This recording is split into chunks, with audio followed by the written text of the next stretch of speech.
राष्ट्रपति द्रौपदी मुर्मू अंबिकापुर पहुंची और जहां पर जनजातीय गौरव दिवस कार्यक्रम में उन्होंने हिस्सा लिया। उस दौरान ही उन्होंने कहा कि महिलाएं समाज की धरोहर है और महिलाएं आगे बढ़ेंगी तो समाज का विकास होगा। साथ ही उन्होंने कहा कि बिरसा मुंडा भगवान ने ही अंग्रेजों का जीना खराब कर दिया था और अंग्रेजों को सिर्फ बिरसा मुंडा की दिखते थे। कार्यक्रम में ही मुर्मू ने यह भी कहा कि हम बिरसा मुंडा की पीढ़ी हैं। आदिवासी संस्कृति को मैं पहले भी जीती थी और अब भी जीती हूँ। जल, जंगल और जमीन के साथ आदिवासी संस्कृति को बढ़ावा देने की जरूरत है। इसके साथ ही उन्होंने ये भी कहा कि हमें आदिवासी संस्कृति को बचाना है।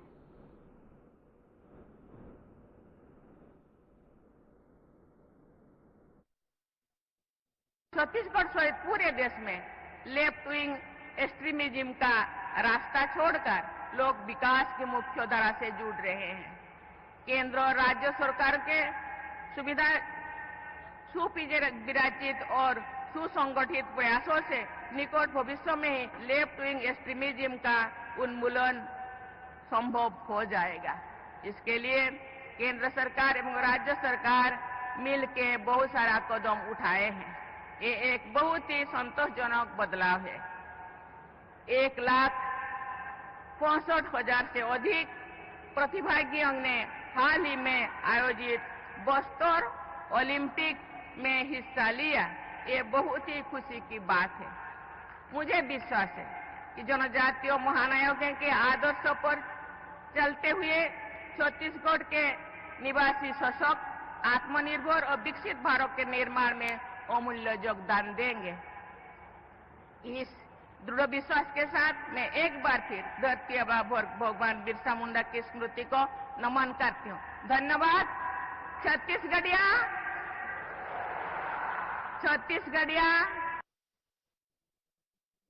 रूस में 2 नए भारतीय महावाणिज्य दूतावास की शुरुआत हुई है। भारत के विदेश मंत्री एस जयशंकर ने रूस दौरे पर युकातेरिनबर्ग और इसके साथ ही कजान में ही भारतीय महावाणिज्य दूतावासों के उद्घाटन समारोह में भाग लिया है। उन्होंने इस दौरान ही इससे द्विपक्षीय संबंध गहरे होंगे ऐसा कहा और दोनों देशों के बीच संबंधों में एक नया चरण शुरू होगा। विदेश मंत्री ने यह भी कहा है कि यह हमारे लिए एक महत्वपूर्ण दिन है और जब हम इस देश में 2 और महावाणिज्य दूतावास खोल रहे हैं और मैं ये कहना चाहता हूं कि पिछले कुछ महीनों से इन वाणिज्य दूतावासों की स्थापना के लिए निरंतर कार्य चल रहा है, जैसा कि आपने राजदूत से जल्द सुना है।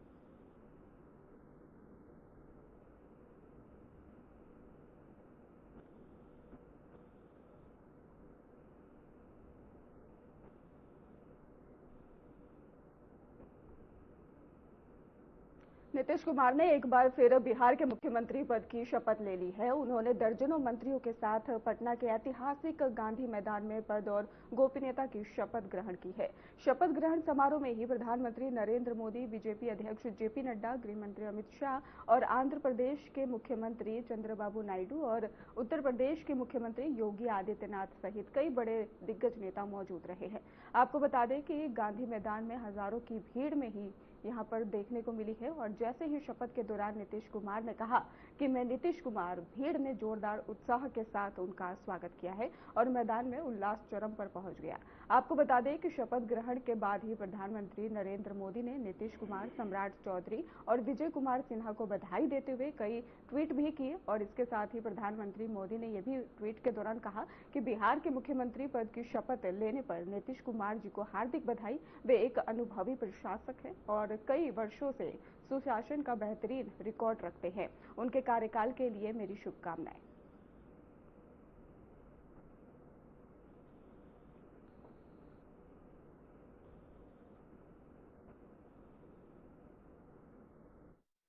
मैं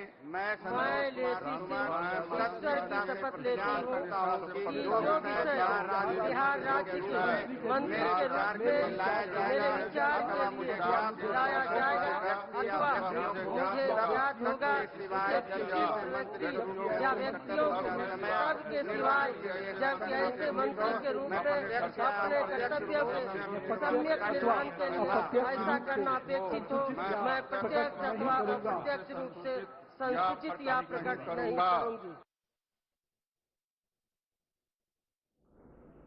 बिहार में एनडीए सरकार शपथ ग्रहण समारोह पर उत्तर प्रदेश के मुख्यमंत्री योगी आदित्यनाथ ने कहा है कि उत्तर प्रदेश के लोगों की तरफ से मैं बिहार में नई सरकार को बधाई देने आया हूं।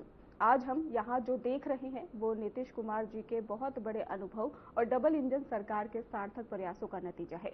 मैं बिहार के लोगों को बधाई देता हूं। मैं नीतीश जी, सम्राट चौधरी, विजय सिन्हा जी और आज शपथ लेने वाली नई कैबिनेट को बधाई देता हूं।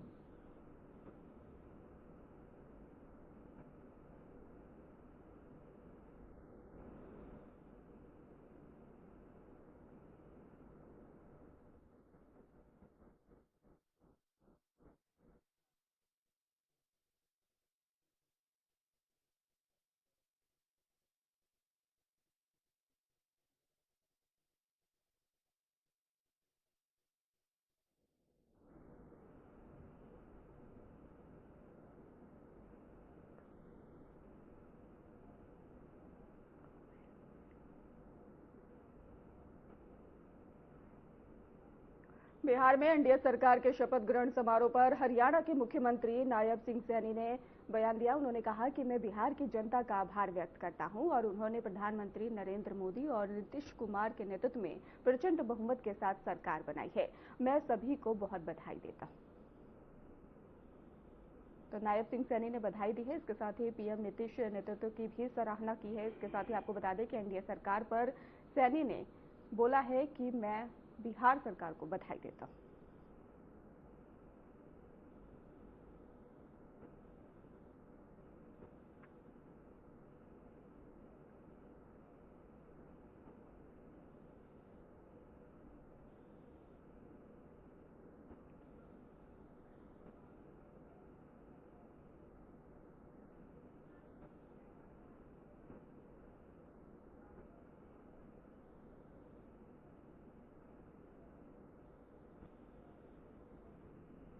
तो नायब सिंह सैनी ने बधाई दी है। आपको बता दें कि पीएम भी मौजूद रहे थे।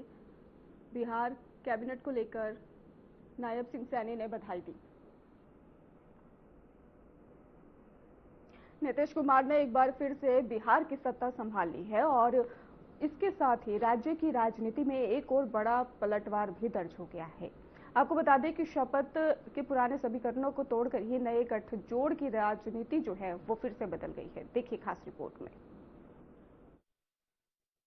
पटना के राजभवन में एक बार फिर इतिहास दोहराया गया और इसकी कड़ी में शामिल था एक जाना पहचाना चेहरा। जी हां, नीतीश कुमार। बिहार के राजनीतिक मौसम में अक्सर बदलाव आते रहते हैं, लेकिन नीतीश कुमार का ये कदम एक बार फिर से सुर्खियों के केंद्र में है।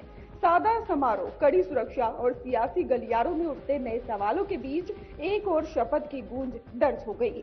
राजभवन के दरबार हॉल में ही नीतीश कुमार ने मुख्यमंत्री पद की शपथ ली और इसके साथ ही मंत्रिमंडल के कुछ प्रमुख चेहरों ने भी पद और गोपनीयता की शपथ लेकर नए राजनीतिक अध्याय का आगाज किया। समारोह में मौजूद नेताओं के चेहरे भाव राजनीति की अगली चालों का संकेत देते नजर आए। द्वारा स्थापित भारत के संविधान के प्रति सच्ची श्रद्धा और निष्ठा रखूंगा। मैं भारत की प्रभुता और अखंडता अक्षुण्ण रखूंगा। मैं बिहार राज्य के मुख्यमंत्री के रूप में मैं अपने कर्तव्यों का श्रद्धापूर्वक और शुद्ध अंतःकरण से निर्वहन करूंगा तथा मैं भय या पक्षपात, अनुराग या द्वेष के बिना सभी सरकार के लोगों के प्रति संविधान और विधि के अनुसार न्याय करूंगा। नीतीश कुमार का राजनीतिक सफर हमेशा से समीकरणों की जटिलताओं के बीच रहा है। सालों में ही कई बार गठबंधन बने, टूटे और फिर बने, लेकिन इस बार का फैसला उनके अगले राजनीतिक के नवाज की गहराई को और बढ़ाता है। सवाल यह है कि क्या ये बदलाव बिहार को नई दिशा देगा या फिर ये सत्ता की मजबूती में उठाया गया कदम है। शपथ के बाद राजनीतिक गलियारों में सबसे बड़ा चर्चा का मुद्दा सरकार का एजेंडा क्या होगा। शपथ के बाद राजनीतिक गलियारों में सबसे बड़ा चर्चा का मुद्दा सरकार का एजेंडा क्या होगा? बेरोजगारी, महंगाई, उद्योगों की कमी और कानून व्यवस्था पर पहले से ही सवाल उठ रहे हैं। ऐसे में उम्मीद की जाती है कि नई सरकार इन मुद्दों पर जल्द और ठोस कदम उठाएगी। वहीं विपक्ष ने अभी से नीतीश कुमार पर पुराने आरोप दोहराते हुए हमला बोलना भी शुरू कर दिया। इस शपथ के बाद से बीजेपी और जेडीयू के बीच में तालमेल पर भी निगाहें टिकी है। सत्ता की साझेदारी का ये मॉडल आने वाले महीनों में कितना सुचारू चलेगा, ये देखना दिलचस्प होगा। वहीं जनता के मन में उम्मीदें भी हैं और आशंकाएं भी, क्योंकि बिहार की राजनीति उतनी ही बदलती रही है जितना गंगा का बहाव। अब केंद्र सरकार के साथ समन्वय, विकास परियोजनाओं की रफ्तार और सामाजिक समीकरणों की गहरी परतें सब नए मुख्यमंत्री की प्राथमिकताओं में शामिल होंगी। राजनीतिक विशेषज्ञ साफ तौर पर कहते नजर आते हैं, ये सिर्फ शपथ नहीं बल्कि एक और चुनौती का आरंभ है। पटना से नीतीश कुमार के शपथ ग्रहण के साथ बिहार की राजनीति की नई कहानी शुरू हो चुकी है।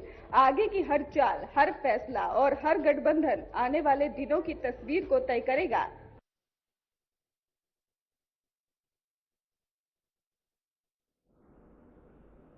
जयपुर में यूथ कांग्रेस ने एसआईआर, फसल मुआवजा और कानून व्यवस्था समेत कई मसलों को लेकर जबरदस्त प्रदर्शन शुरू कर दिया है।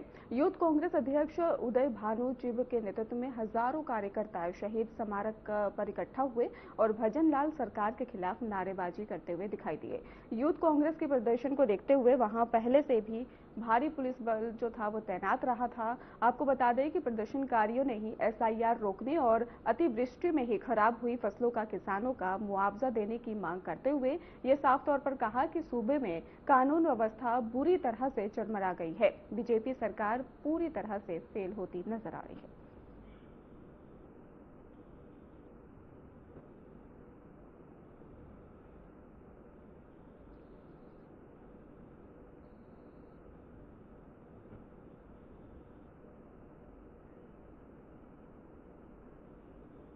दिल्ली लाल किले के साए में हुआ देश का सबसे बड़ा आत्मघाती हमला। अब इस हमले का मास्टरमाइंड डॉक्टर उमर का नया वीडियो सामने आया है और इस वीडियो में आतंकी साफ साफ कह रहा है कि यह ऑपरेशन मर्डर नम है और आत्महत्या नहीं है। इसके साथ ही मतलब कि फिदायीन हमला पहले से ही प्लान था और पूरा मॉड्यूल एक्टिव था।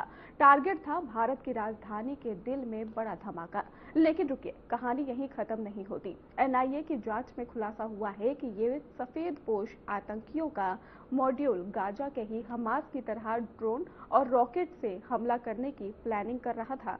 तकनीकी स्पोर्ट्स मेडिको टेरर नेटवर्क डॉक्टरों का गैंग कौन है, ये व्हाइट कॉलर टेररिस्ट कहां से आ रहा था पैसा और दिल्ली को कितना बड़ा खतरा झेलना पड़ा, इस रिपोर्ट में हम आपको दिखाएंगे। लाल किले से 10 मिनट पहले का फुटेज, उमर का धमाके से पहले का वीडियो, एनआईए की कार्रवाई और इसके साथ ही कश्मीर में जारी छापेमारी का सच।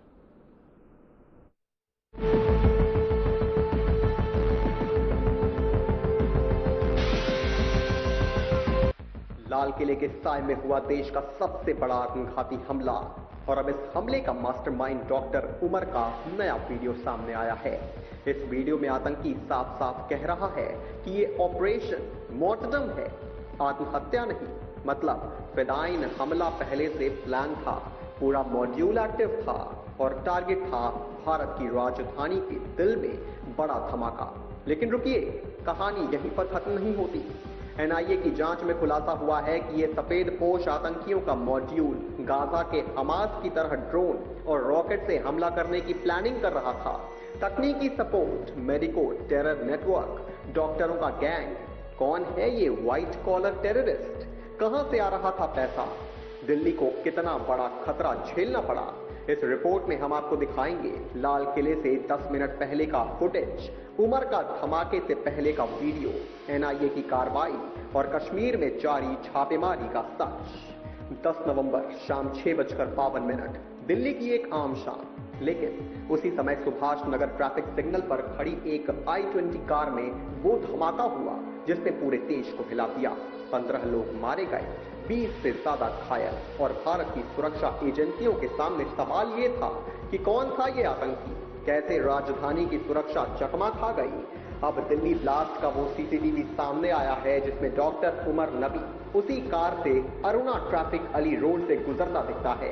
10 मिनट के लिए मस्जिद में रुकता है और फिर लाल किले की ओर बढ़ जाता है। लेकिन सबसे बड़ा खुलासा वो वीडियो है जो उमर ने खुद हमले से पहले रिकॉर्ड किया था। स्क्रीन पर उमर की टूटी फूटी अंग्रेजी गूंजती है। दिस इज अ मैट्रोडम operation, not a suicide attack. इस वीडियो से साफ है ये कोई अचानक लिया गया फैसला नहीं था।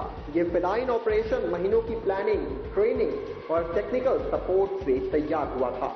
उमर चिकित्सा की पढ़ाई करता था, लेकिन दिमाग में जहरीली विचारधारा भर दी गई थी। उसे बताया गया कि ये शहादत है, जन्नत की चाबी है, यानी एक एजुकेटेड सोशल मीडिया सेवी प्लान्ड मॉड्यूल का फिदाइन ब्लास्ट। एनआईए की जांच में अब तक 8 लोग पकड़े जा चुके हैं और चौंकाने वाली बात इनमें से 6 डॉक्टर हैं। White collar module, medical profession के अंदर छिपा आतंक का नेटवर्क, रोजगार, पढ़ाई, अस्पताल और सोशल मीडिया की आड़ में फैलाया गया कट्टर नेटवर्क। इनका मास्टरमाइंड डॉक्टर उमर नबी। इससे आखिरी संपर्क में था आमिर राशिद अली, जिसे कोर्ट ने 10 दिन की एनआईए कस्टडी में भेज दिया है। ब्लास्ट हुई कार भी आमिर के नाम पर ही रजिस्टर थी। इस मॉड्यूल के पास फंडिंग कहां से आई, कौन इनकी ब्रेन वॉशिंग कर रहा था, जांच तेजी से आगे बढ़ रही है। अब सुनिए सबसे खतरनाक हिस्सा। ये मॉड्यूल सिर्फ कार ब्लास्ट तक सीमित नहीं था। एनआईए ने बड़ा खुलासा किया है। ये ग्रुप हमास की तरह ड्रोन और रॉकेट अटैक की तैयारी कर रहा था।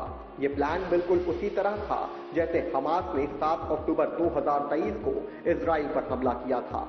जसीर बिलाल वानी उर्फ दानिश, जो 4 दिन पहले श्रीनगर से गिरफ्तार हुआ, छोटे ड्रोन हथियार बनाने और मॉडिफाई करने का माहिर था। दानिश भीड़ भाड़ वाली जगहों पर ड्रोन से बम गिराने की प्लानिंग कर रहा था। मतलब अगर समय रहते ये मॉड्यूल पकड़ा नहीं जाता तो दिल्ली हर हफ्ते धमाके की दहशत में झूल रही होती। 10 नवंबर के दिन उमर नबी की मूवमेंट लगातार कैमरों में कैद हुई। दोपहर 2:35 पर मस्जिद में एंट्री, 10 मिनट बाद बाहर निकलना और फिर लाल किले की पार्किंग का रास्ता। कार में तैनात था आईईडी ब्लास्ट सेटअप। ट्रिगर तकनीक अभी भी जांच के दायरे में है। इसी कार का नया फुटेज अब जांच की अगली दिशा तय कर रहा है। डॉक्टर शाहीन की कार जो 13 नवंबर को अल फलाह यूनिवर्सिटी से बरामद हुई, वह कार उसने 25 सितंबर को खरीदी थी। इस खरीदारी में उसके साथ था मुजम्मिल। दोनों मिलकर दूसरे चरण के हमलों की साजिश में जुटे थे। यानी दिल्ली ही नहीं, एनसीआर भी टारगेट लिस्ट में था। कश्मीर में सीआईके की कई टीमें अनंतनाग में छापेमारी कर रही हैं। सबसे बड़ा छापा गुलाम नबी हजाम के घर पर हुआ। ये सभी लोग कट्टरपंथ, आतंक फंडिंग और युवाओं को आतंकी संगठन में भर्ती कराने वाले नेटवर्क का हिस्सा बताए गए हैं। टीम में डिजिटल डिवाइस, दस्तावेज और मोबाइल डेटा जब्त किया है। दिल्ली ब्लास्ट के बाद पटियाला हाउस कोर्ट की सुरक्षा हाई अलर्ट पर है। डॉग स्क्वाड, बम निरोधक दस्ता, हर एरिया में सर्च, क्योंकि एनआईए मुख्य आरोपी जसीर बिलाल वानी को कोर्ट में पेश कर रही है। ये मॉड्यूल टूटा है लेकिन पूरी तरह खत्म नहीं हुआ। कई चेहरे अभी भी भागे हुए हैं। दिल्ली ब्लास्ट, डॉक्टर का मॉड्यूल, हमास स्टाइल हमला, ड्रोन, रॉकेट और फिदाइन नेटवर्क, ये सिर्फ एक आतंकी घटना नहीं, ये इंडिया की सुरक्षा व्यवस्था को दिया गया खतरा था। दिल्ली को दहलाने वाले इस फिदाइन हमले ने कई परतें खोली। एक डॉक्टर से आतंकी बने उमर की सोच, एक व्हाइट कॉलर मॉड्यूल का नेटवर्क, तकनीक का खतरनाक इस्तेमाल और वो साजिश जो पूरे हमास की तर्ज पर हिंदुस्तान में तबाही मचाने की तैयारी कर रही थी। जांच अब भी जारी है और हर घंटे नए खुलासे हो रहे हैं। देश की राजधानी में इतनी बड़ी वारदात कैसे हो गई? कौन कौन इस मॉड्यूल की परछाई में छिपकर काम कर रहा है? और क्या ये सिर्फ शुरुआत थी या कोई लंबी और गहरी साजिश का हिस्सा? एनआईए की टीम छापेमारी पर है। टेक सपोर्ट नेटवर्क तलाशा जा रहा है और अदालतों में सुरक्षा बढ़ा दी गई है। इस नेटवर्क को तोड़ने की लड़ाई अब सिर्फ एजेंसियों की नहीं है, बल्कि देश की सुरक्षा से जुड़ा संकल्प है। जब तक इस मॉड्यूल की हर कड़ी बेनकाब नहीं होती, सवाल कायम रहेंगे और जांच की रफ्तार भी तेज होती रहेगी।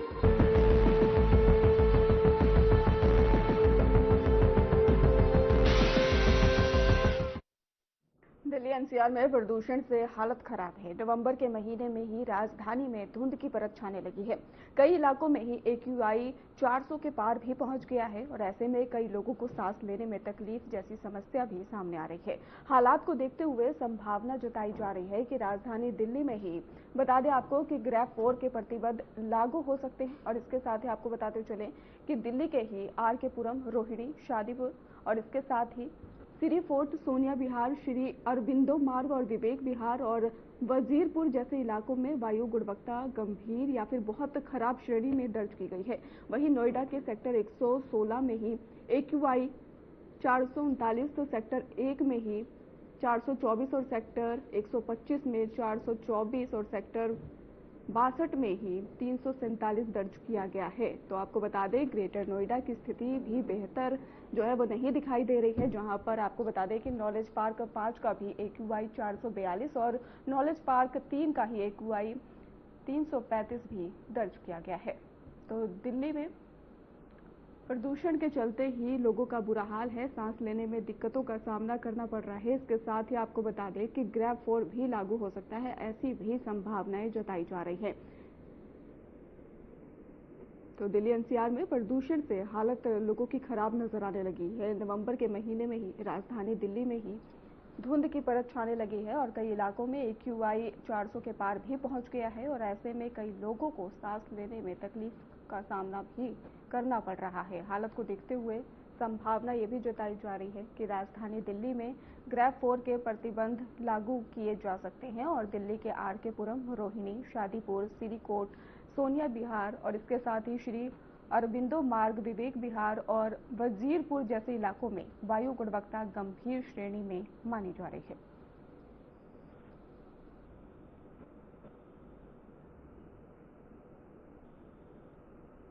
दिल्ली देश की राजधानी लेकिन इन दिनों गैस चैम्बर में बदल चुकी है। जहरीली धुंध की मोटी परत ने ही आसमान ढक लिया है और सड़कों पर दृश्यता कम है और हवा में ही घुला जहर लोगों की सेहत पर भारी पड़ता नजर आ रहा है। आपको बता दें कि CPCB के मुताबिक ये बताया गया है कि दिल्ली का AQI कई इलाकों में बहुत खराब श्रेणी में पहुंच चुका है और अक्षरधाम, आनंद विहार और इसके साथ ही एम्स और गाजीपुर के ही वीडियो ये साफ बता रहे हैं कि हालत कितने खतरनाक है। देखिए खास रिपोर्ट।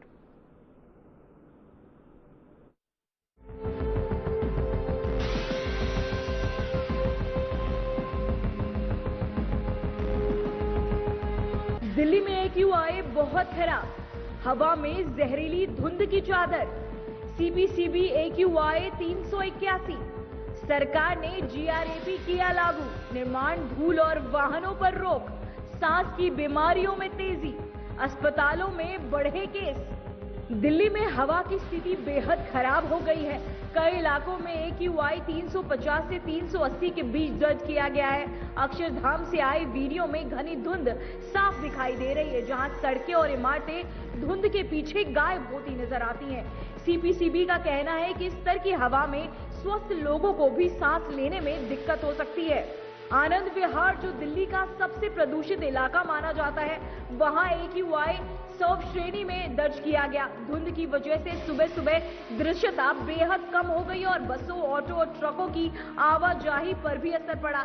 लोग मास्क पहनकर निकल रहे, लेकिन हवा में मौजूद जहर इतनी मात्रा में है कि विशेषज्ञ घर के अंदर रहने की सलाह दे रहे हैं। एम्स के वीडियो बेहद चिंताजनक है। देश की सबसे बड़ी मेडिकल फैसिलिटी तक भी धुंध का असर साफ दिखाई दे रहा है। डॉक्टरों का कहना है कि पिछले 48 घंटों में खांसी, सांस की जलन, अस्थमा और आंखों में जलन वाले मरीजों की संख्या तेजी से बढ़ रही है।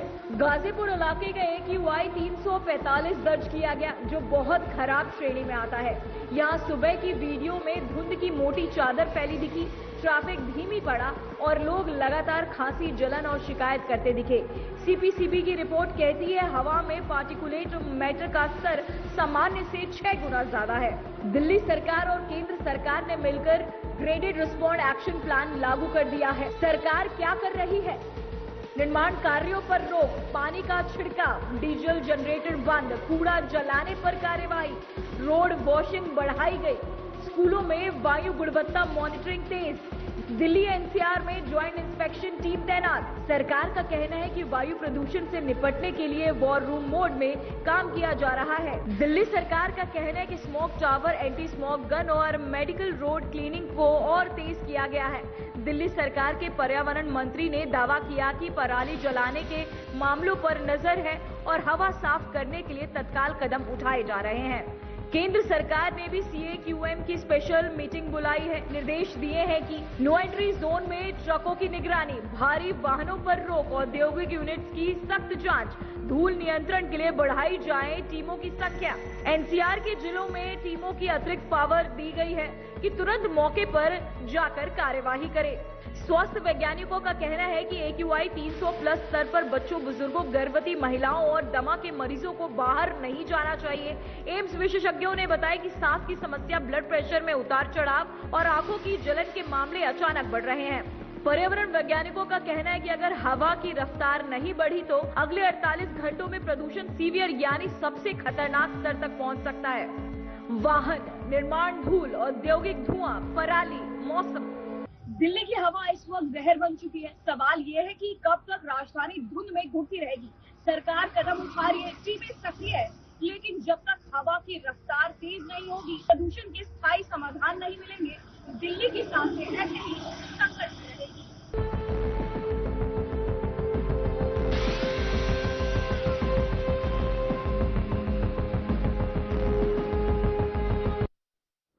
फिलहाल खास बुलेटिन में बस इतना ही। आगे की खबरों के लिए आप देखते रहिए हमारे चैनल। धन्यवाद।